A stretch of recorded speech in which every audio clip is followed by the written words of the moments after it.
Ok,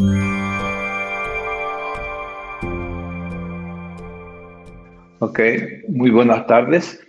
Continuando con la primera jornada internacionales de prevención cardiovascular en Iberoamérica y el 55º Congreso de Cardiología Núcleo Pichincha, vamos a hablar del tema de prevención cardiovascular desde el punto de vista de imagen cardiovascular.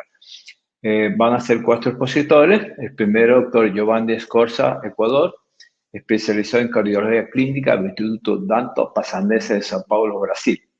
Formación especializada en tomografía computarizada y resonancia magnética cardiovascular en el mismo Instituto Dante Passanese de Cardiología y jefe de la Unidad Técnica de Cardiología del Hospital Carlos Andrade Marín. El doctor nos va a tocar un tema interesante, que es el score de calcio como prevención de enfermedades cardiovasculares. Adelante, doctor Scorza. Buen día con todos. Felicitando al comité organizador, a la Sociedad Ecuatoriana de Cardiología, a la SIAC, por el magno evento, un evento realmente lleno de muchísimo aprendizaje. Para dar continuidad a las charlas, vamos a conversar un tema bastante interesante, a veces un poquito olvidado o a veces mal interpretado, que es pues precisamente el score de calcio coronario, y me pareció bastante bonito el título: ¿a quién debemos realizar? Un título práctico. Entonces vamos a tratar de comenzar. Ya, en este gráfico que ustedes ven aquí, pues es, digamos, el primer paper que fue publicado en 1990, liderado por el doctor Arthur Agatston en Miami, Florida. Precisamente él fue, digamos, el pionero o el que vio la manera de conseguir cuantificar la cantidad de calcio a nivel de las arterias coronarias utilizando pues la tomografía computarizada. Fue un estudio hecho en 584 individuos y pues digamos que a partir de esto es que nace todo el tema del score de calcio coronario y de la cuantificación del score de calcio coronario. Como ustedes pueden ver aquí en este gráfico, digamos que sería una de las tantas utilidades que tiene la tomografía computarizada de corazón para tratar de ver parte del desarrollo de la aterosclerosis. En este caso, pues el score de calcio coronario lo que va a conseguir identificar es eso, desde la presencia de la placa, bueno, pues y lógicamente como parte del proceso, ¿no? Hacia la vulnerabilidad, la ruptura, el trombo, el infarto o inclusive ya la obstrucción del vaso. Desde el punto de vista técnico, es un examen realmente muy fácil. Dicas o tips. Lo primero es que el score de calcio coronario no utiliza contraste. Sí, es un examen de tomografía, como ustedes pueden ver, simple, no hay aquí contraste.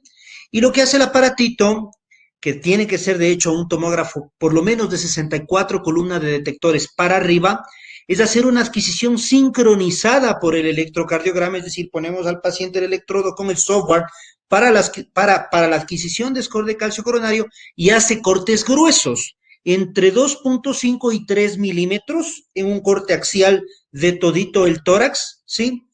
Y lo que hace es precisamente, no está corriendo qué pena, se trabó el gráfico.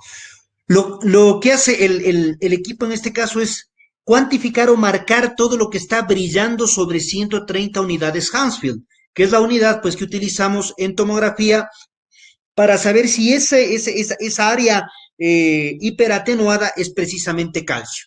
Entonces, nosotros vamos marcando pedacito por pedacito en todas las arterias, tronco de la coronaria izquierda, descendente anterior, arteria circunfleja, arteria coronaria derecha, y el aparato va haciendo una cuantificación por volumen, por masa y por área. Y mediante eso, digamos, se va obteniendo un valor, ¿cierto? Pues un valor de 50, un valor de 80, un valor de 100. Qué pena que no está corriendo ahorita el slide, esto es un video. Bueno, en todo caso, para que ustedes vean, este es un ejemplo un poquito más claro en el cual todo lo que está brillando pues va a ser calcio. Aquí todo lo que brilla no es oro, todo lo que brilla es calcio en el score de calcio coronario. Ustedes pueden ver inclusive claramente como, por ejemplo, las vértebras, el esternón, las costillitas, pues están brillando porque son calcio. Y lo mismo pasa pues precisamente en el territorio de las arterias coronarias, en este caso en el territorio de la arteria descendente anterior, aquí, por ejemplo, en el territorio de la arteria circunfleja, hacia acá sería la coronaria derecha, y con eso nosotros pues vamos cuantificando. Entonces, hay varias maneras de nosotros interpretar el score de calcio coronario, ¿sí? La una es obtener un valor absoluto. Entonces, hago yo digamos, cojo la muestra de todo lo que esté brillando y de todo lo que sea calcio, y el aparato automáticamente pues me va a dar un valor basados en este método de Agatston, ¿ya? Entonces, se considera pues que no hay calcificación, lógicamente cuando tenemos un score de calcio de 0, una calcificación mínima en un score de calcio entre 1 y 10, ligera entre 11 y 100, moderada entre 400, entre 101 y 400 y extensa sobre 400. ¿Qué es lo interesante? Que nosotros, en base a este valor o a la cantidad de calcio coronario, podemos establecer una probabilidad de enfermedad arterial coronaria tan solo nosotros utilizando pues el valor absoluto. Es así que de 1 a 10, por ejemplo, es baja, con un riesgo cardiovascular bajo. De 11 a 100 es una estenosis leve con un riesgo cardiovascular moderado. De 101 a 400 una probabilidad de enfermedad arterial coronaria alta, sí, con un riesgo cardiovascular moderadamente alto, y sobre 400 pues sin duda una probabilidad de enfermedad arterial coronaria alta. Aquí hay un error en la diapositiva, estenosis leve no. De hecho, el score de calcio no ve estenosis en las arterias coronarias. Si yo quiero ver que anatómicamente una arteria tenga estenosis, o le debo inyectar contraste, es decir, hacer una angiotomografía de coronarias o eventualmente una cinecoronariografía. Ya, ese parece que es un error en ese slide, pero lo que nos habla es realmente de una probabilidad de enfermedad arterial coronaria, más no ver si existe o no la presencia de estenosis solo con score de calcio coronario. Este es un estudio pivotal, ¿sí? Es un estudio pivotal que fue publicado en el 2008. Es una corte poblacional, es el estudio MES, el estudio multiétnico de aterosclerosis, que fue realizado en un montón de centros en los Estados Unidos con varios grupos étnicos. Aquí utilizaron personas de raza blanca, hispanos, chinos, afroamericanos. Entonces, esta corte poblacional es muy interesante porque lo que hicieron ellos, pues, es tratar de establecer por edad, por sexo y por grupo étnico, percentiles de riesgo cardiovascular, ¿sí? En toda esta población. ¿Y qué fue lo interesante? Pues que dependiendo el grupo étnico, dependiendo el grado de clasificación, dependiendo la edad y dependiendo el sexo, pues íbamos estableciendo, como les había comentado, percentiles, y lo que se vio a final de cuentas es que las personas que tienen pues más calcificación, ustedes pueden ver, por ejemplo, aquí, sin calcificación en la tasa acumulada, por ejemplo, de eventos cardiovasculares o coronarios mayores, ¿sí? Miren, por ejemplo, aquí la tasa de eventos es prácticamente nula en personas que no tienen calcificación, en contrapartida, con personas, por ejemplo, que tienen una calcificación sobre 300 solo en el valor absoluto, y miren cómo la incidencia acumulada de eventos coronarios mayores pues aumenta de manera significativa, ¿sí? Les voy a poner un ejemplo. De hecho, esta es una de las tablitas que nosotros utilizamos mucho, de hecho, precisamente basados en este estudio MESA. Entonces, primero es que el estudio fue realizado solo en personas desde los 45 hasta los 84 años de edad. Es decir, yo no puedo aplicar estos percentiles en base a esta corte poblacional en personas menores de 45 años o personas que tienen sobre 85 años. Es decir, simplemente no va a entrar, ¿sí? Y vamos a poner unos pequeños ejemplos. ¿Ya? Entonces, vamos, por ejemplo, a hacer, en el caso de una persona de 45 años de edad, que es hombre, que es hispano y que tiene, por ejemplo, una cuantificación de score de calcio coronario de 80. ¿Ya? Ahí el aparato nos arroja, en base a esta corte poblacional y en base a estos percentiles, un estimado de probabilidad, ¿sí? En el caso de que esta persona tenga un score de calcio de 0, en este caso de 45 años, pues es del 23%, ¿ya? Y se ve que esta persona de 45 años de edad masculina y siendo hispana, va a estar en el presentil 93 de riesgo cardiovascular. Pero vamos a tratar de entender un poquito mejor esto. Vamos a poner el mismo ejemplo, pero solo cambiando la edad, ¿sí? Quiero que vean una persona de 80 años, igual masculina, de raza hispánica y con la misma cuantificación de score de calcio coronario, ¿ya? La probabilidad, digamos, estimada en esta, en esta persona de tener un score de calcio de 0 con estas características va a ser del 92%. Pero lo interesante es que esta persona va a encontrarse en el percentil 37. Es decir, ¿cuál sería el razonamiento? En una persona de 45 años de edad que es joven, encontrar 80 de score de calcio coronario puede ser muy alto. Y eso va independiente, pues, con el análisis que nosotros habíamos visto en esta tablita de aquí. Es decir, en esa persona de 45 años de edad yo le pondría, por ejemplo, como un riesgo moderado de probabilidad de enfermedad arterial coronaria. Sin embargo, yo ya extrapolando esos datos a una corte poblacional, esa misma persona realmente va a tener un riesgo altísimo. Sí, está en el percentil 93. Y para que ustedes tengan una idea, aquí el punto de corte es de aproximadamente 75 según las guías. Es decir, o yo tengo un score de calcio coronario en valor absoluto muy alto, por ejemplo, sobre 400, o estoy sobre el percentil 75 para que yo pueda tomar decisiones. Miren, en contrapartida, esta persona, pues de 80 años, en cambio, que está menos del percentil 75, de hecho está en el percentil 37, es decir, una persona de 80 años tiene derecho a tener algo de calcificación, pero la edad arterial de una persona de 45 años de edad con un score de calcio de 80, pues como que no va a ser muy bueno y sin duda el riesgo cardiovascular va a estar mucho más elevado. En términos generales, más calcio, menor sobrevida en todos los endpoints, inclusive por todas las causas de mortalidad, más calcio y más vasos comprometidos, exactamente lo mismo. Y lo interesante, y yo creo que le ha dado un plus muy fuerte ahorita a la utilidad del score de calcio, es su utilidad para estratificar y reestratificar el riesgo cardiovascular, pues basado en los estratificadores clínicos convencionales como un score de Framingham, un score global de riesgo, un ATP3. Ustedes pueden ver, por ejemplo, acá en esta línea, pues cómo tenemos un análisis para ver, por ejemplo, la incidencia, ¿sí?, de enfermedad cardiovascular solo con el score de Framingham. Ese mismo score de Framingham sumado al score de calcio coronario, pues nos consigue reestratificar muchísimo mejor. Es decir, nos aumenta muchísimo la sensibilidad y la especificidad de esa estratificación. Yendo mucho más allá, claro, tener mucho calcio es malo, tener bastante calcio sobre 400 es pésimo, y no tener calcio es excelente. Inclusive hay un estudio que fue publicado en el 2015 en el JACC, donde se ve que las personas que no tienen calcificación, se habla de un periodo de 15 años de garantía en ausencia de enfermedad arterial coronaria y de eventos. Y bueno, más o menos lo que se repiten en los otros estudios como un mejor estratificador de riesgo a los estratificadores clínicos convencionales, el uso del score de calcio pues puede ser una herramienta bastante interesante.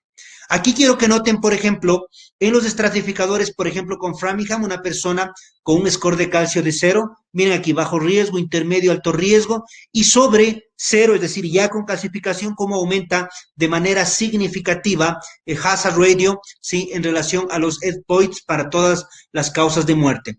Y suele utilizarse también hoy por hoy, suele ser de mucha utilidad para evaluar el impacto subclínico de la aterosclerosis en individuos con síndrome metabólico y con diabetes. Pues quiero que se fijen en este grafiquito acá, por ejemplo, una persona que es diabética, que tiene síndrome metabólico, pero que tiene un score de calcio de 0, versus una persona que es diabética, que tiene, por ejemplo, un síndrome metabólico, pero que tiene un score de calcio sobre 400. O sea, es una cosa impresionante. Y por eso precisamente es que se utiliza actualmente como un estratificador de riesgo, de hecho el mejor estratificador de riesgo, reestratificador de riesgo cardiovascular en comparación a otros métodos como por ejemplo el análisis del íntimo medio-carotidia, el índice tobillo-brazo, etcétera. Una cosa, no vamos a hablar de angiotomografía de coronarias, pero quiero que se quede ese mensaje que es muy importante, y es que la ausencia de calcificaciones no excluye la presencia de enfermedad arterial coronaria obstructiva. De hecho, es mucho más frecuente la presencia de placas no calcificadas y como les había dicho, esto no excluye la presencia de enfermedad arterial coronaria obstructiva en pacientes asintomáticos. En la segunda directriz de resonancia magnética y tomografía computarizada, publicado en el 2014, Las indicaciones para la realización del score de calcio van a ser esos pacientes asintomáticos de riesgo intermedio por la estratificación clínica convencional entre 10 a 20% en 10 años o por el score global de riesgo para hombres entre 5 a 20% y mujeres entre 5 al 10% en 10 años con una clase de recomendación 1 y nivel de evidencia A. Sin embargo, pues hay algunos datos interesantes, por ejemplo, en la última guía 2019 de diabetes, prediabetes y para el desarrollo de enfermedades cardiovasculares, está colocado con nivel de evidencia 2B y de hecho, pues puede utilizarse como dentro del arsenal, digamos, diagnóstico como otros test, precisamente para tratar de modificar el riesgo en esas personas con un riesgo, con una estratificación clínica convencional moderada a alta para enfermedad cardiovascular. Esta es una de las preguntas clásicas y de hecho hacen relevancia en la guía y es los gaps, los vacíos en la evidencia, que en esos pacientes asintomáticos que van a tener una carga de score de calcio sobre 400, pues lo que se recomienda es precisamente hacer una prueba funcional, puede ser una gamma con estrés, una resonancia con estrés, un ecocardio con estrés o una angiotomografía de coronarias. Sin embargo, pues la identificación de la presencia de estenosis todavía no ha mostrado ser más fuerte, sí, que la terapia médica óptima y la terapia médica agresiva. En el caso de los pacientes diabéticos, la recomendación actualmente está dado del score de calcio para, podría ser considerado para modificar el riesgo, sí, cardiovascular en pacientes asintomáticos con un riesgo moderado, en los pacientes diabéticos con riesgo moderado. Según la ACC y la AJA 2019, aquí hay un algoritmo que me pareció bastante práctico. Sí, vamos a tratar de enfocarnos en esos pacientes entre los 40 y 75 años de edad, sí, en los cuales nosotros al momento de estratificar nos va a dar, digamos, un riesgo intermedio entre el 7.5 y menos del 20%, donde sin duda, pues, hay que estimar el riesgo, ¿sí? Hay que ver si es que a lo mejor se puede potencializar a favor de la estatina, ¿sí? Y tratar de reducir el valor de LDL de un 30 al 49% con indicación clase 1, pero si es que hay, digamos, indecisión incierta para tratar de ver el riesgo y de darle o no darle, por ejemplo, tratamiento con estatina, podemos hacer un score de calcio coronario. Si el score de calcio coronario es de 0, el paciente es de bajo riesgo y podemos no considerar dar estatina, excepto en ese paciente diabético, en ese paciente con historia familiar de enfermedad prematura cardiovascular o que sea un paciente tabaquista. Si el score de calcio está entre 1 y 99, va a ser a favor de dar estatina, especialmente en esas personas sobre los 55 años de edad. Y si el score de calcio es sobre 100 o está sobre el percentil 75, como nuestro paciente de 45 años de edad con score de calcio de 80, hay que iniciar sí o sí terapia con estatinas. Ayer vi uno de esos estados muy simpáticos que pone en el WhatsApp y decía, el día te da muchos motivos para ser feliz, no busques excusas para hacerlo gris, abraza, besa, sonríe, disfruta, ayuda y comparte. Y en algunas ocasiones, cuando tú o tu paciente tengan un riesgo cardiovascular intermedio sobre el 7.5 y menos del 20%, puedes considerar también realizarle un score de calcio coronario. Muchas gracias. Muchas gracias, doctor. Sigue la siguiente. Bueno, una vez que ha terminado, doctor Scorza, sobre el papel del score de calcio sobre prevención cardiovascular, tenemos a continuación a la doctora Mayra Sánchez de Ecuador. Ella nos va a hablar de como prevención.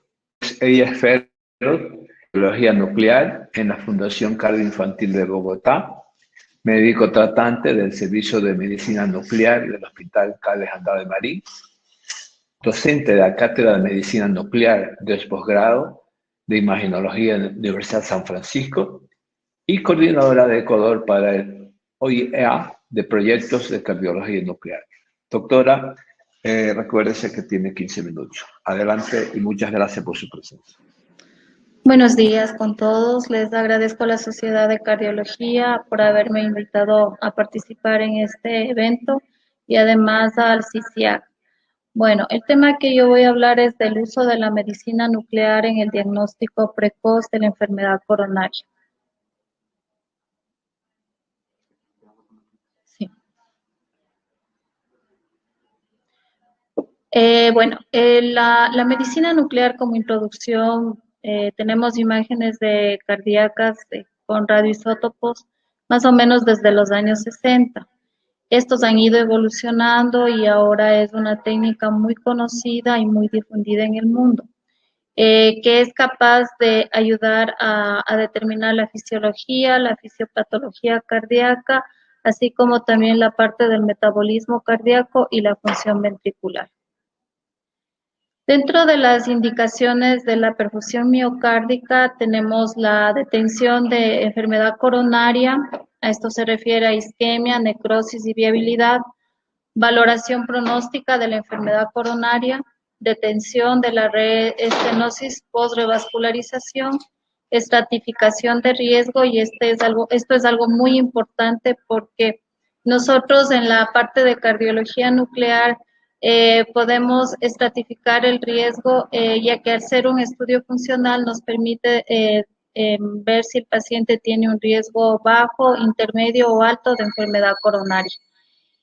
También para los síndromes isquémicos agudos y la detención de la disfunción endotelial, sobre todo con lo que es SPECT miocárdico y PET-CT. Dentro de los hallazgos de la perfusión importantes tenemos la localización. Esto nos sirve para ver el tamaño que tiene el defecto, la severidad del defecto, si es un defecto fijo o es un defecto reversible. El tamaño de la cavidad, lo que es muy importante, la dilatación isquémica transitoria, ya que este es un signo de mal pronóstico. La captación pulmonar, sobre todo en pacientes que tienen fracción de eyección baja, lo que nos permite determinar que el paciente tiene insuficiencia cardíaca y alteraciones del ventrículo derecho y también actividad extracardíaca. Aquí tenemos nosotros una gamografía cardíaca donde vemos un mapa polar. Este mapa polar ahorita nos está indicando los territorios. Este es el territorio de la descendente anterior, el territorio de la circunfleja y el territorio de la coronaria derecha. Como podemos ver, este es un defecto mixto, ya que tiene reversibilidad a nivel de la descendente anterior, del territorio de la descendente anterior, y revierte parcialmente a nivel del territorio de la coronaria derecha y del territorio de la circunfleja. Si nosotros vemos en pacientes que tienen riesgo intermedio, nos va a permitir con este examen determinar si va para coronariografía o para tratamiento quirúrgico. Otra de las cosas que es importante en la gamografía cardíaca, al ser un estudio funcional, nos permite gatillar la imagen, lo cual nos va a dar una fracción de eyección. Esta fracción de eyección es importante, ya que cuando hacemos el esfuerzo, sea físico o farmacológico, y hay una caída de la fracción de eyección, como se ve en este ejemplo, prácticamente esto nos ayuda a determinar que hay gravedad de la enfermedad coronaria.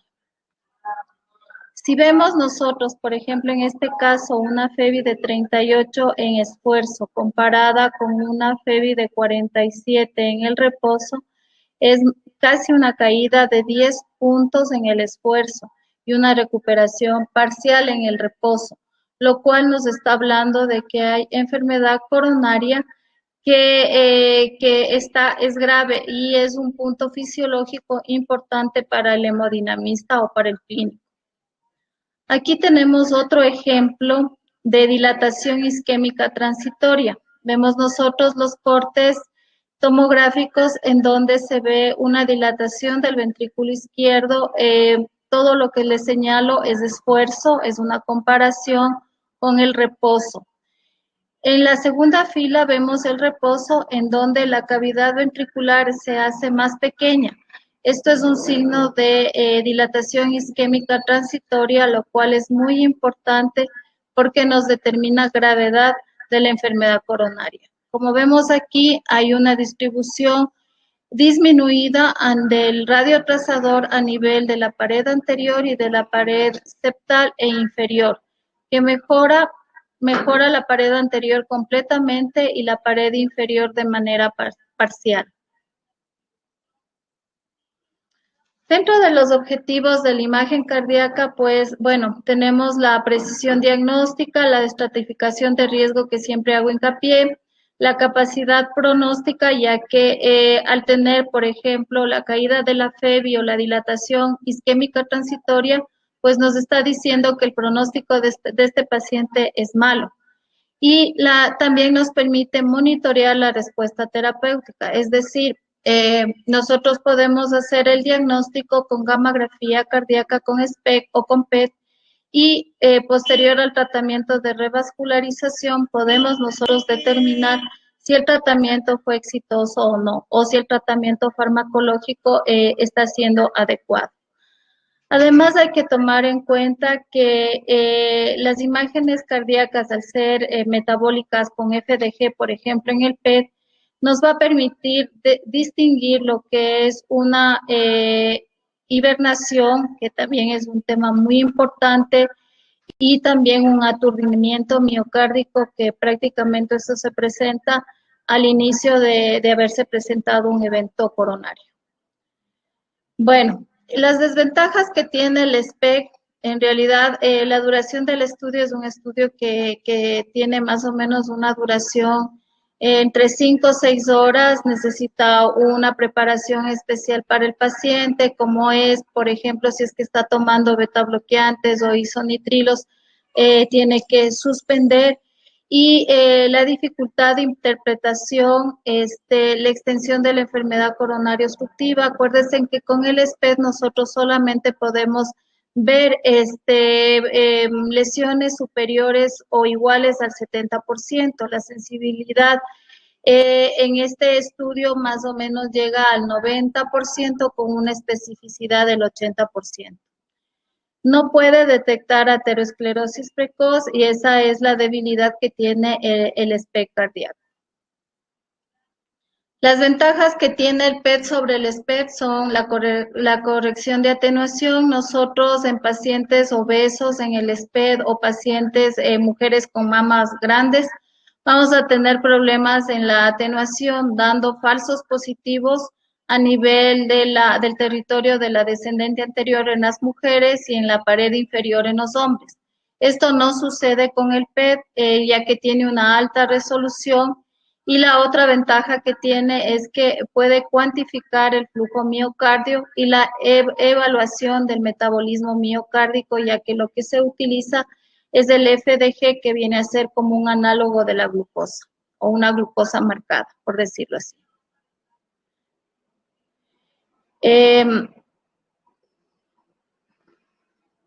Las desventajas que tiene el PET es, obviamente, es caro, no están en todos los centros. De hecho, aquí en el país, al momento contamos solo de 2 PET-CT, uno en Guayaquil y otro en Quito. También lleva tiempo hacerlo. La desventaja que también nosotros tenemos como país es que solo podemos hacer FDG, no tenemos al momento todavía para hacer amonio, que nos serviría para ver la cuestión de perfusión miocárdica. Lo que estamos haciendo actualmente es un SPECT para ver perfusión y la comparamos con un PET-CT para ver viabilidad. Tiene poca resolución anatómica y generalmente en estos pacientes, sobre todo cuando se va a hacer amonio, se necesita hacer con estrés farmacológico, ya que es más difícil hacer con prueba de esfuerzo. Bueno, en estas imágenes solamente es para indicarles que tanto la tomografía multicorte como el PET tienen una resolución mejor, lo que permite ver lesiones pequeñas, sobre todo iguales o mayores al 50% con el PET, y el SPECT realmente ve lesiones a partir del 70%. Entonces, esto es importante a tomar en cuenta cuando tenemos, por ejemplo, falsos positivos. Las aplicaciones de PET-CT en cardiología clínica, como les había dicho, bueno, la perfusión miocárdica, reposo y estrés, función ventricular, que son imágenes gatilladas. Estas imágenes gatilladas nos permite ver volúmenes y cuantificar la fracción de eyección, la evaluación de la reserva coronaria. Lo que es importante, y creo que todos vamos a ir para eso, es la fusión de imágenes. Nosotros, por ejemplo, podemos realizar fusión de SPECT-CT, que nos permite quitar todo lo que son los artefactos, así como también la atenuación. La fusión de imágenes también puede hacerse con PET-CT, que es lo que normalmente estamos haciendo en el servicio. Y ahorita lo novedoso es el PET resonancia, que pues es una técnica híbrida, y yo creo que nosotros como medicina nuclear vamos a ir más bien apuntándonos a imágenes híbridas, que nos va a permitir ver la parte anatómica fusionada con la función. Aquí tenemos un ejemplo de PET-CT en donde vemos la fusión de la medicina nuclear con la rayos X, con la tomografía. Esta es la sensibilidad que nosotros tenemos con PET, que como les decía, ve lesiones mayores o iguales al 50%, con una sensibilidad del 90% y una especificidad del 89%, que es bastante alta. Además, si nosotros hacemos un estudio, ya sea de SPECT o PET, y nos sale negativo, pues tiene un alto valor predictivo negativo, lo que quiere decir que si es negativo, probablemente sus arterias coronarias están normales.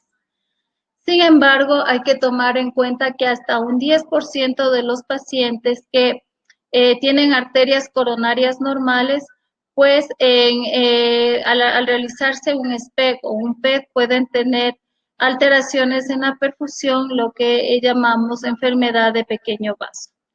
De esto ya habló el doctor Escorza sobre el score de calcio, pero nos sirve también para correlacionar lo que encontramos con score de calcio y la gammagrafía cardíaca, y prácticamente tiene una correlación similar. Esto es muy importante, sobre todo en los pacientes que tienen un riesgo cardiológico intermedio. Igual es la misma relación del score de calcio con la isquemia, en donde vemos que prácticamente cuando el score de calcio no mide o está ausente, la positividad que puede dar el PET es muy baja comparado con los pacientes que tienen un score de calcio sumamente alto. Pues en realidad la ventaja que yo veo a futuro es integrar la parte anatómica funcional, ya sea PET, SPECT o con angio-TC, que a la final nos va a dar unas imágenes tan hermosas como estas de aquí que les estoy presentando, en donde está tanto la parte de medicina nuclear, la angiotomografía, y esto fusionado se ve claramente las arterias que están comprometidas y el grado de isquemia que produce. Bueno, muchas gracias. Es todo lo que tengo que hablar hasta ahora. Ahí sí. Muchas gracias a la doctora por su brillante presentación, el papel de los métodos de radioisótopo en el diagnóstico preventivo de enfermedades cardiovasculares. Y luego tenemos como tercer exponencista el doctor Vinicio Araque. ¿Cuál es el papel del ecocardiograma y diagnóstico precoz de la enfermedad cardiovascular? Él es Universidad Internacional Fellow en el Hospital Santa Pablo de Barcelona, España.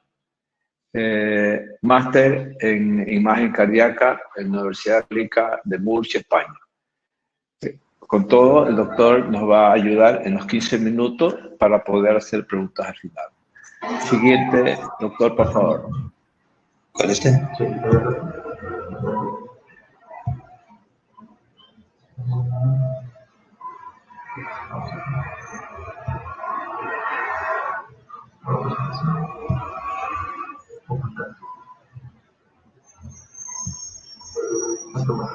Ya. Hola, buenos días.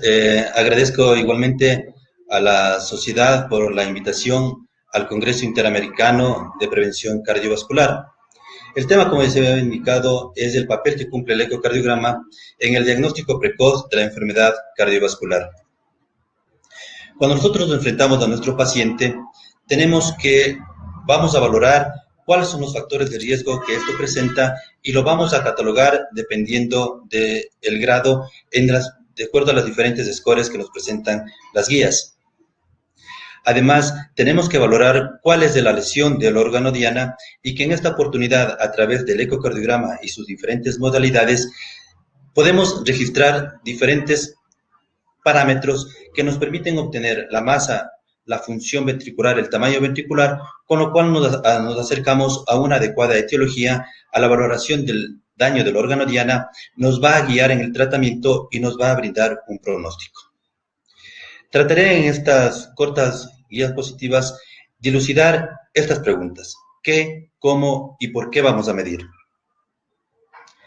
Sabemos que la hipertrofia del ventrículo izquierdo es una inadecuada respuesta a la sobrecarga de presión, la cual está en relación con el desarrollo de diferentes eventos cardiovasculares, como la cardiopatía isquémica, la insuficiencia cardíaca sistólica o diastólica, la muerte súbita, la presencia de fenómenos cardioembólicos por fibrilación auricular o arritmias ventriculares. De tal manera que las guías nos indican que para realizar una cuantificación de la masa del ventrículo izquierdo lo podemos realizar a través del modo M, y con esto podemos obtener una sensibilidad y especificidad del 93-95% cuando comparamos el ecocardiograma con otros métodos de imagen. Si a esto le sumamos el grosor relativo de la pared, podemos clasificar la geometría del ventrículo izquierdo en 4 entidades, y su importancia radica en que por cada 39 gramos metro cuadrado de incremento de la masa del ventrículo izquierdo, se produce un incremento del 40% del riesgo de presentar eventos cardiovasculares mayores. La determinación de la función sistólica del ventrículo izquierdo lo hacemos clásicamente a través de la fracción de eyección, y en esto las guías nos indican que lo debemos realizar a través del eco 2D con el método de Simpson, que es la sumatoria de discos, y si hay la disponibilidad y factibilidad, lo realizaremos con la ecografía tridimensional. Si bien es cierto que la fracción de eyección es un parámetro que ha sido utilizado en diferentes entidades clínicas y que nos permite catalogar a nuestros pacientes, nos permite determinar el pronóstico de nuestros pacientes, va a tener determinadas limitaciones pronósticas en otros escenarios clínicos, como en aquellos pacientes con insuficiencia cardíaca y fracción de eyección conservada, o en aquellos pacientes que presentan cardiopatías infiltrativas como la amiloidosis y en determinados casos de valvulopatías. Además, tenemos que indicar que la fracción de eyección lo que mide hace a presunciones geométricas y mide la disminución del tamaño de la cavidad, de tal manera que nosotros podemos en esta ocasión realizar una cuantificación a través del strain longitudinal del ventrículo izquierdo que nos va a medir el grado de deformación de la fibra miocárdica. Este método es fácilmente reproducible y tiene una baja variabilidad tanto intra como interobservador, y su utilidad ha sido probada ya en diferentes escenarios clínicos, entre los cuales la principal muestra es que nos permite detectar disfunción sistólica del ventrículo izquierdo subclínica, además que es mejor predictor de mortalidad que la fracción de eyección cuando medimos en aquellos pacientes que presentan insuficiencia cardíaca.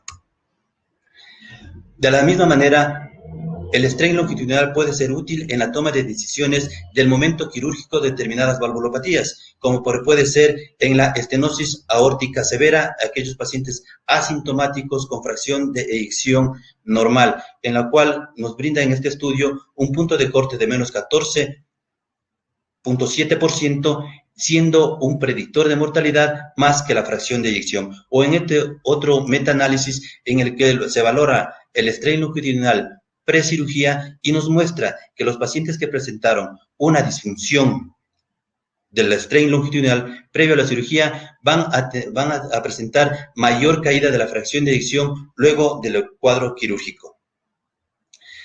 Esto también es muy importante en aquellos pacientes, la valoración de los pacientes que son sometidos a terapias para el cáncer, y nos indica que una caída de 15 puntos del strain longitudinal en relación al valor basal nos indica que estamos frente a un paciente que está presentando una disfunción sistólica del ventrículo izquierdo por cardiotóxicos, y este es un mejor predictor que la fracción de eyección.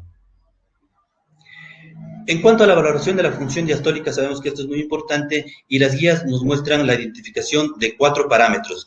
Si estos parámetros, más del 50% de ellos son positivos, pues estamos frente a una función diastólica conservada. Si menos del 50% son negativos, estamos frente a una función normal, y si solamente tenemos el 50% de estos parámetros, lo catalogamos como una función indeterminada, a la cual tenemos que añadir otros parámetros del ecocardiograma, como es el flujo de venas pulmonares. Una vez catalogado a estos pacientes con alteración o no alteración de la función diastólica, es importante identificar el grado de disfunción diastólica, ya que estos pacientes a mayor grado de disfunción diastólica van a tener peor pronóstico y mayor mortalidad. La valoración del tamaño de la aurícula izquierda lo realizamos a través del volumen indexado, y que nos brinda un punto de corte de 34 ml metro cuadrado para ambos géneros.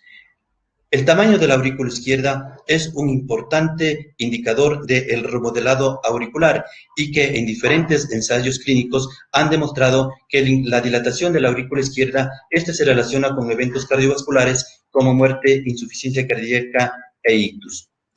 Sin embargo, y nuevamente indicarles que la cuantificación del volumen indexado de la aurícula izquierda, va a ser un parámetro estático, de tal manera que aquí la utilización del strain longitudinal de la aurícula izquierda, que es un parámetro dinámico que nos valora grado de formación longitudinal de la aurícula izquierda durante las diferentes fases del ciclo cardíaco, y que nos permite obtener diferentes parámetros y que han sido correlacionados con los otros valores obtenidos por el eco Doppler y el de flujo pulmonares, en los cuales nosotros podemos observar que la caída del strain de la aurícula izquierda es un mejor predictor de elevación de la presión diastólica final, se relaciona mejor con elevación de la presión de enclavamiento pulmonar, se relaciona mejor con crecimiento de la aurícula izquierda, con aumento de la masa del ventrículo izquierdo, con la elevación del péptido natriurético,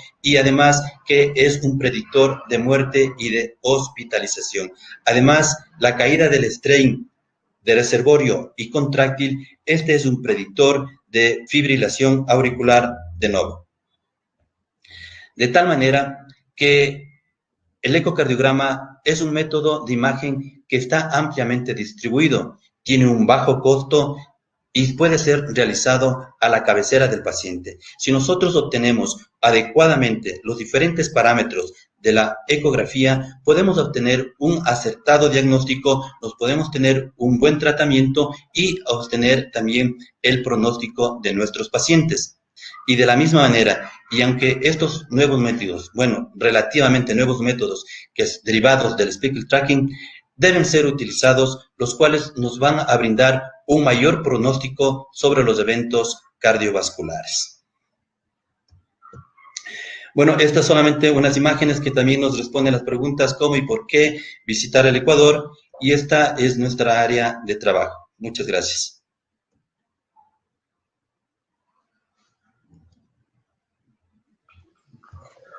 Muchísimas gracias, doctor. Excelente participación. Nos ha dado un campo bastante abierto y general del uso de la ecocardiografía para la prevención de la enfermedad cardiovascular. En última exposición tenemos a la doctora Panya Padilla de Ecuador. El tema nos va a hablar sobre caracterización de la placa por angiotomografía coronaria. Es la primera opción como medida preventiva de enfermedad cardiovascular.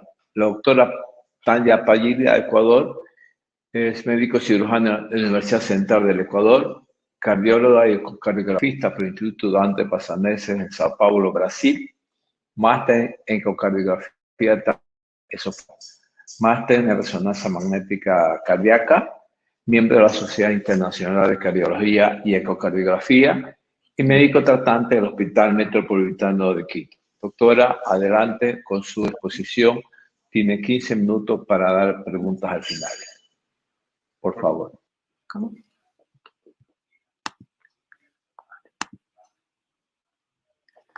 ¿Me escuchan? Buenos días. Primero, quiero agradecer a la Sociedad Ecuatoriana de Cardiología y a todos los que están en esta mesa. Vamos a hablar sobre la caracterización de la placa por angiotomografía coronaria. Es la principal opción. Quiero decirles que no tengo conflictos de interés. Y sabemos que la angiotomografía es una modalidad no invasiva de primera línea para la evaluación de la enfermedad coronaria y en estos últimos años ha tenido un cambio en su paradigma. La evidencia respalda la utilidad clínica en varias etapas de la enfermedad coronaria, desde la detención temprana hasta el dolor torácico agudo, cuantifica la carga de placa y nos permite identificar la placa de alto riesgo, ayuda en el diagnóstico, pronóstico y tratamiento. Sabemos que la tomografía cardíaca es una poderosa herramienta con la cual podemos usar para detectar y caracterizar la enfermedad de la arteria coronaria a través de sus varias etapas, desde la identificación temprana, la fase subclínica y la ruptura de placa. Así, todos nosotros sabemos cuál es el proceso de la aterosclerosis, desde las lesiones de las íntimas hasta la progresión de la aterosclerosis, la ruptura de la placa en las placas vulnerables y la formación de la trombosis.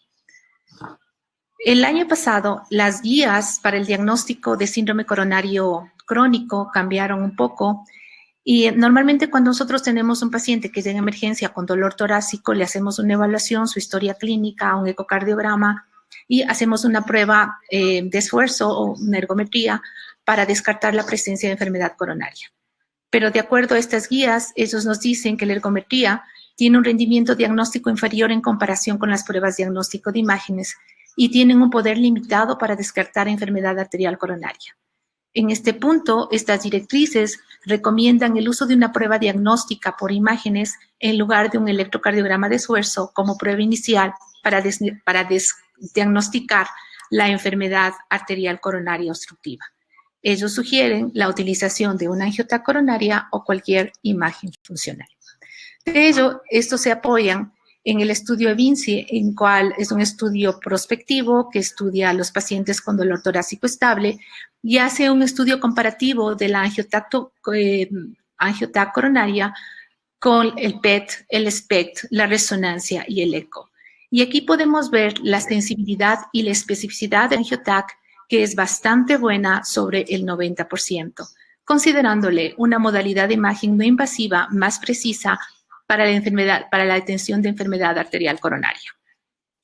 De hecho, cuando yo tengo un estudio negativo y técnicamente correcto, descarto enfermedad coronaria obstructiva. Y esto es apoyado en uno de los estudios, un estudio muy bonito, que es el estudio PROMIS, que estudia 10,000 pacientes y que compara la tomografía con los estudios funcionales para el diagnóstico de enfermedad coronaria en los pacientes que tienen enfermedad arterial coronaria estable y le hacen un seguimiento por 3 años y como ustedes pueden ver aquí, no existe diferencias significativas. Y entonces, ¿cuál es la conclusión? Que yo puedo utilizar cualquiera de las dos formas, la angiotomografía o la prueba de esfuerzo, y eso depende mucho de la disponibilidad de la técnica y de la experiencia que se tenga en cada centro. Pero además de diagnosticar la presencia de la placa, estamos ahora valorando la placa. ¿Y por qué? Porque comenzaron a aparecer en estos últimos años, sobre todo en estos 10 últimos años, un seguimiento de los estudios hechos con tomografía para los pacientes con enfermedad coronaria.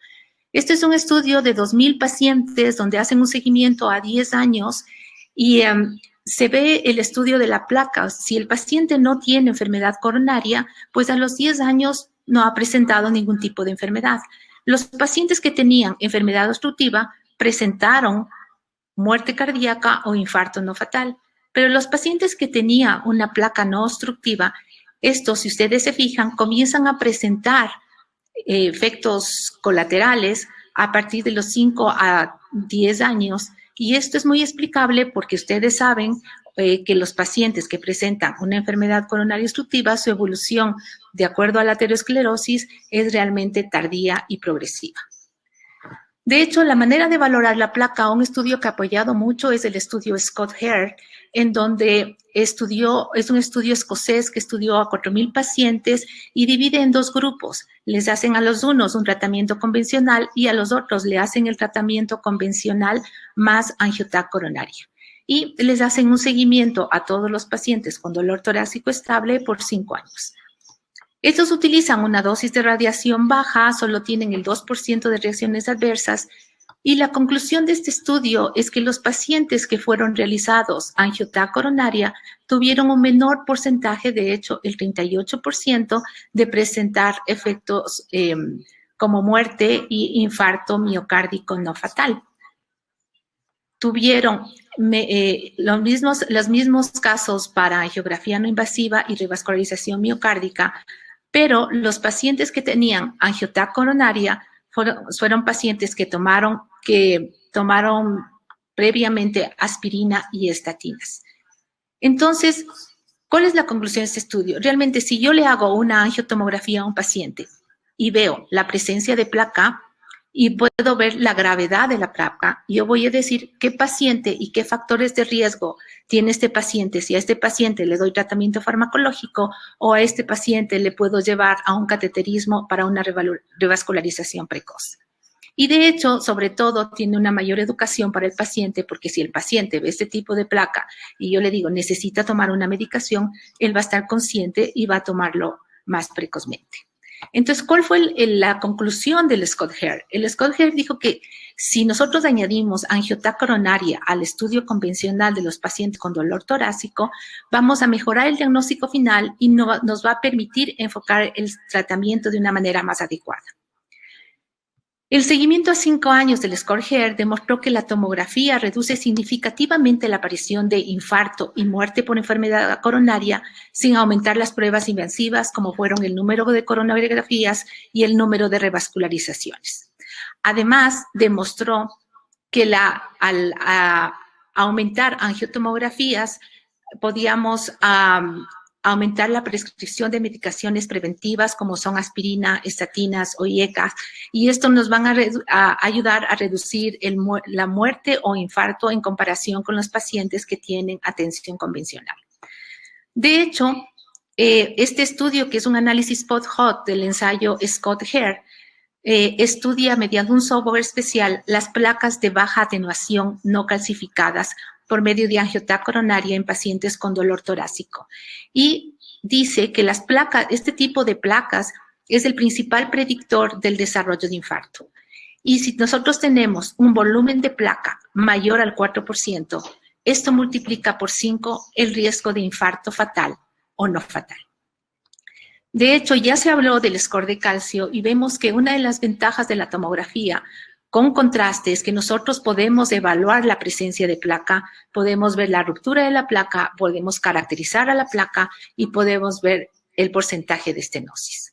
Actualmente podemos ver las características de la placa de alto riesgo y estas pueden ser el remodelado positivo, las placas de baja atenuación, las placas con calcificación o sputty calcification, la presencia del signo del anillo en servilleta, y todas estas características de placa de alto riesgo son marcadores sólidos y clínicamente significativos de placas vulnerables y propensos a la ruptura. Incluso podemos seguir al paciente con enfermedad coronaria y con tratamiento. De hecho, aparece el estudio Paradigma, que es que estudia la progresión de la placa aterosclerótica y les da a la mitad de los pacientes de estatinas y a la otra mitad no les da estatinas. ¿Y qué se ve en este estudio? que se ve los pacientes que reciben estatinas tienen una menor progresión de placa no calcificada, hay una mayor conversión a placa calcificada y existe una mayor estabilidad de la placa. Entonces, la angiotomografía nos permite incluso valorar la respuesta al tratamiento de los pacientes. Este es el estudio isquemia, que es un estudio muy controversial, que ha tenido muchas discusiones, que salió el año pasado, en el cual estudia pacientes con dolor torácicos estables con isquemia moderada severa. A todos ellos se les hace angiotac coronaria, pero se les divide en dos grupos. Uno se les da un tratamiento total convencional y a los otros se les da el tratamiento total más cateterismo o revascularización miocárdica. Y se les hace un seguimiento por 4 años. Y al final de los 4 años se ve que la revascularización miocárdica no aporta beneficios significativos. Esto ha traído un montón de discusiones, muchas controversias y seguirá habiendo en los próximos años hasta que llegamos a una conclusión. Pero realmente lo que nos demuestra es que es importante identificar la placa para saber en qué estado está la enfermedad, diagnosticar enfermedad coronaria y darle el tratamiento apropiado al paciente. Se está haciendo actualmente angiotomografía con FFR, que nos va a ayudar muchísimo. Hay ya muchos estudios, está aprobada. Solo estamos esperando la liberación del software para poder comenzar con este estudio. Además, actualmente se está haciendo el estudio de la inflamación de la placa por medio de un índice de atenuación de grasa perivascular, que es el FAI. Esto se basa en que pueden estudiar la inflamación vascular y todos sabemos que la inflamación vascular precede a la aterosclerosis, desencadena el desarrollo de aterosclerosis e induce a la ruptura de placa. De hecho, ya hay estudios que están viendo o han desarrollado este FAI o este software especial donde pueden diagnosticar la inflamación coronaria para predecir enfermedad coronaria. ¿Qué puntos nos vamos a llevar a la casa? Bueno, que la angiotomografía es una modalidad diagnóstica de primera línea para diagnosticar enfermedad arterial coronaria, que tiene una fuerte aplicabilidad clínica con excelente valor predictivo negativo, que con la angiotomografía tiene una capacidad para cuantificar la placa coronaria, poder saber la composición de la placa, poder identificar la morfología de placa, saber qué tipo de placa es, si la placa es de alto riesgo y así poder seleccionar cuál es el mejor tratamiento para nuestro paciente. Gracias.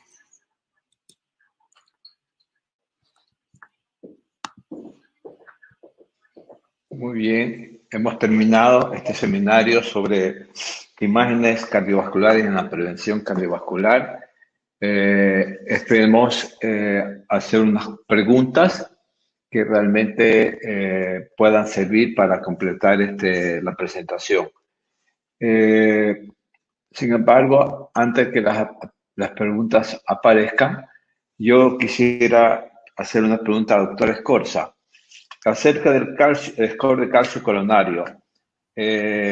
Concretamente, ¿en qué tipo de pacientes no debería hacerse y en qué tipo de pacientes debería pedirse? Gracias por la pregunta, doctor. A ver, ahí yo creo que entran 2 parámetros, ¿no? La una, el parámetro de tratar de tomar el score de calcio desde el punto de vista de practicidad, y la otra, sin duda, tiene que ir de la mano con una adecuada estratificación de riesgo cardiovascular. Es decir, por ejemplo, yo no le voy a pedir un score de calcio a una persona con una insuficiencia renal crónica, por ejemplo, que tiene un altísimo riesgo cardiovascular diabético, insuficiencia renal crónica. Lo más probable es que voy a encontrar arterias empedradas, calcio por todo lado, ¿cierto? Entonces ahí yo no voy a tener ninguna utilidad porque sé que ese paciente, por ejemplo, ya va a tener beneficio en el uso de estatinas, tal vez en el uso, por ser de muy alto riesgo, de prevención primaria con aspirina, tal vez complementarse el estudio con una prueba funcional, sea una gamma, sea un ecoestrés con dobuta, sea una resonancia magnética con estrés. El perfil adecuado de ese paciente es ese paciente con un riesgo intermedio, precisamente como nos menciona la guía, ese paciente que está en ese umbral sobre el 7.5 y menos del 20% de desarrollar un evento cardíaco en los próximos 10 años. Ese sería el paciente ideal. Ahora, también es bastante interesante utilizar el score de calcio en aquel paciente con riesgo bajo, ¿sí? En el cual queremos precisamente aplicar ese concepto de los años de garantías libre de eventos cardíacos, ¿no? Yo creo que desde el punto de vista práctico sería eso. Creo que la mayoría de los médicos, de los cardiólogos en el medio, no estamos al 100% familiarizados con la utilidad que tiene el score de calcio. Y a mí me parece sensacional porque hay muchas ocasiones que yo, por ejemplo, aplico score de calcio a un paciente que es de un riesgo intermedio y me sale score de calcio de 0. Pues claro, yo me quedo súper tranquilo. ¿Será que ese paciente voy a mantenerle con aspirina, más bien dicho, con una terapia con estatina? O ese mismo paciente con riesgo intermedio me aparece con un grado de calcificación de 400, por ejemplo. Entonces, ¿será que el paciente está haciendo una isquemia silente? ¿Será que debo complementar con otro estudio? ¿Será que debo optimizar súper bien la terapia médica? Entonces, nos ayuda a jugar muchísimo desde varias aristas. Y el mensaje más importante para llevarse a casa es que el score de calcio no sirve para excluir enfermedad arterial coronaria obstructiva, que a veces es una mala interpretación. Sí, precisamente para esto son estos poros, ¿no? Me duele el pecho, pídele un score de calcio. El score de calcio no nos sirve para nada en esos casos, ¿sí? Nosotros utilizamos el score de calcio, sí, para programar la secuencia de la inyección, más no como una aplicación clínica en ese contexto de paciente. Muy bien. Doctora Padilla, una pregunta que me llama la atención sobre la exposición, la importancia que tiene la tomografía axial computarizada en realmente el paciente que ya es coronario, que ha sido sometido a bypass o procedimientos de intervención percutánea. El paciente que está estable, ¿cada qué tiempo sería recomendable hacer un estudio de tomografía axial computarizada para ver anatomía y función de las coronarias?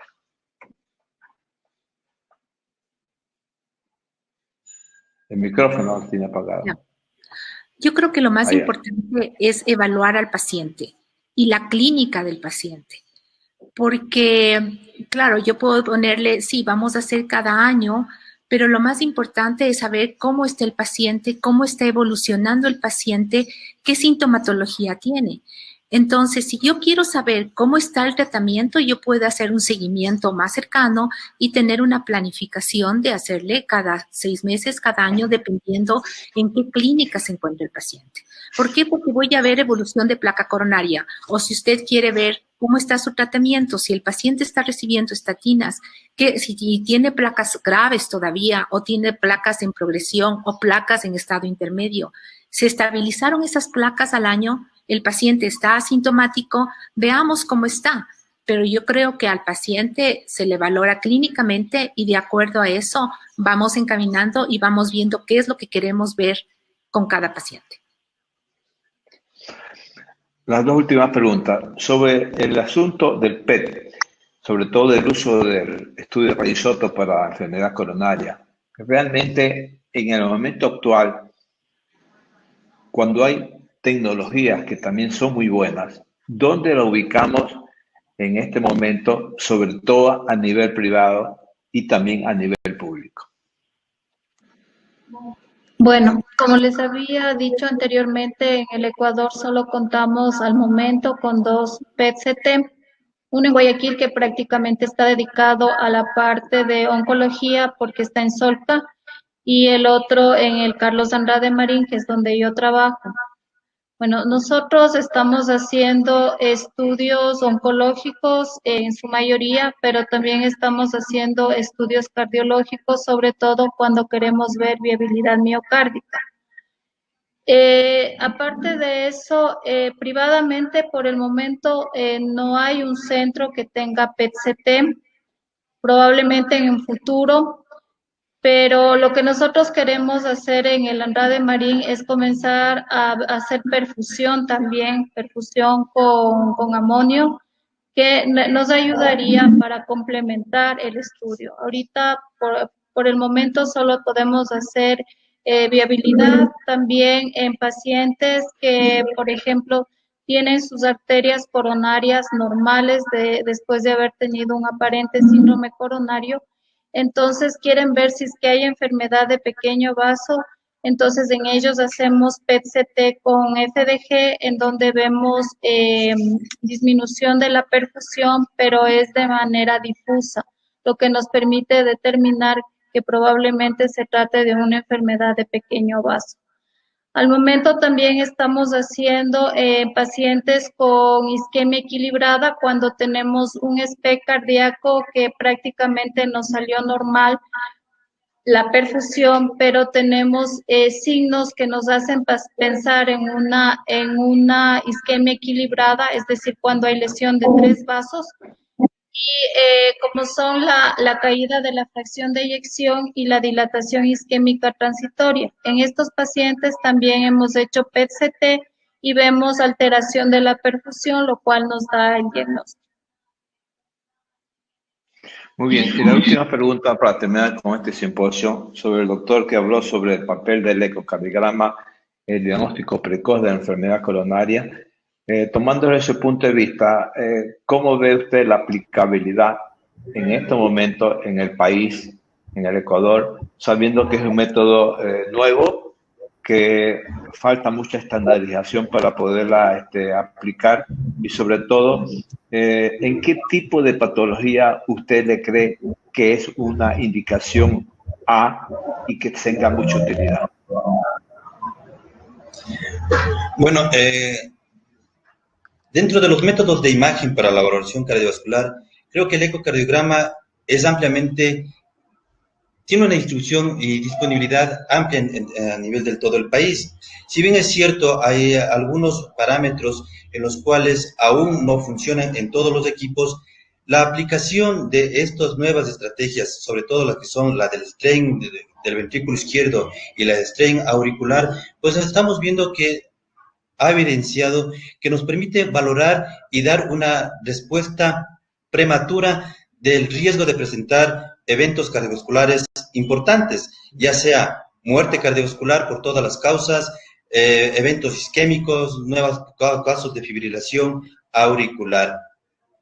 Si bien es cierto esto del strain, aún hay ligeras controversias, pero recordemos que en las guías anteriores pues nos indicaban que el strain, si bien que es un buen método de diagnóstico, había que continuar realizando nuevos estudios clínicos. Ya las guías actuales, las producidas en el 2015, pues nos indican la utilización del strain, y durante todos estos 5 años pues se ha evidenciado diferentes cuadros y ensayos clínicos que nos muestran el peso y el como factor predictivo de diferentes escenarios clínicos, y que siendo superior a los parámetros que los teníamos inicialmente, como es la fracción de eyección.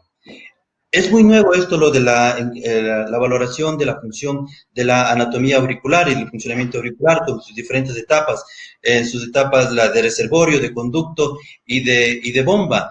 Vemos que esta utilización es un mejor predictor y nos permite una mejor valoración de las presiones de llenado del ventrículo izquierdo y la disfunción diastólica superior a lo que los métodos del Doppler tisular y del flujo de válvula mitral. De tal manera que es una aplicación que seguramente en los próximos años ya tendremos una indicación 1A para su aplicación. Mientras tanto, la evidencia clínica que nos demuestra su gran utilidad.